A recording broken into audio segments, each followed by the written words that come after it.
خدا خوشی سے دینے والے کو پیار کرتا ہے۔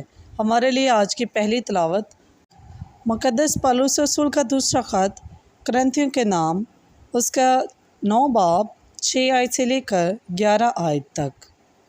پس بات یہ ہے کہ جو تھوڑا بوتا ہے وہ تھوڑا کاٹے گا، اور جو بہت بوتا ہے وہ بہت کاٹے گا۔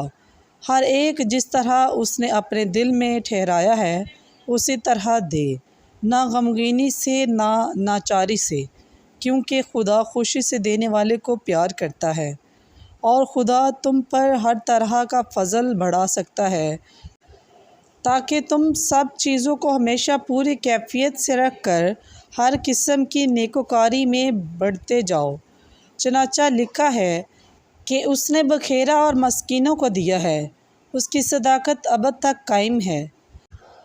پس جو بونے والے کے لیے بیج اور کھانے والے کے لیے روٹی مہیا کرتا ہے، وہ تمہارے لیے بھی بیج پیدا کر کے اسے اگائے گا اور تمہاری صداقت کے پھل بڑھائے گا، اور تم ہر چیز کو افراط سے پا کر ہر طرح کی سخاوت کرو گے، جس کی تاثیر ہمارے وسیلے سے خدا کی شکر گزاری ہے۔ پس پاک کلام کے پڑھے اور سنے جانے پر خداوند کی خاص برکت ہو۔ خداوند کا شکر ہو۔